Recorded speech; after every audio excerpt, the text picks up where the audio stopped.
Assalamualaikum warahmatullahi wabarakatuh. Wilujeng patepang dina pangajaran basa Sunda. Pangajaran anu baris dipidangkeun nyaeta ngeunaan kalimah transitif sareng kalimah intransitif. Naon atuh bentena antawis transitif sareng intransitif? Urang baris bedar. Kalimah transitif.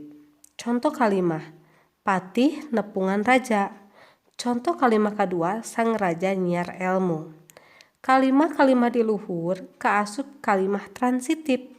Sabab eta kalimah teh merlukeun objek. Perhatikeun rucatan kalimah di handap. Patih nepungan raja. Patih ti dieu salaku jejer. Atanapi dina basa Indonesia mah nyaeta subjek. Nepungan ti dieu salaku caritaan.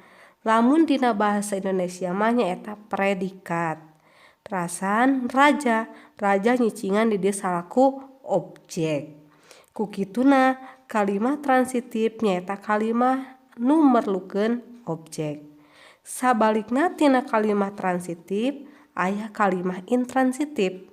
Kalimah intransitif dina basa Sunda disebut oge kalimah tan laju. Nyaeta kalimah pagawean anu caritaanana mangrupakeun kecap atau prasa pagawean tan laju, verbal intransitif.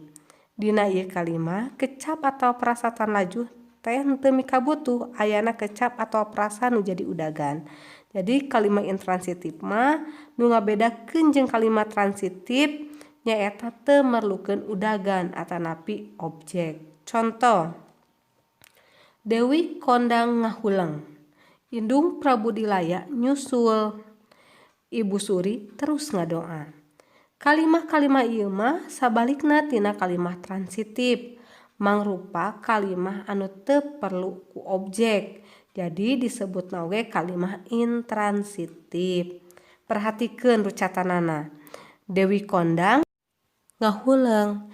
Dewi kondang nyicingan salaku jejer atawa subjek. Ngahuleng salaku caritaan tawa predikat. Supaya leuwih paham, ti dieu baris disayagikeun nyaeta ngeunaan pancen. Tah ku hidep pek jieun hiji kalimah dina kecap-kecap nu geus nyampak jadi kalimah transitif jeung kalimah intransitif. Mun sakitu anu tiasa kapihatur. Wabillahi taufiq wal hidayah. Wassalamualaikum warahmatullahi wabarakatuh. Kade tong hilap di subscribe sareng di like.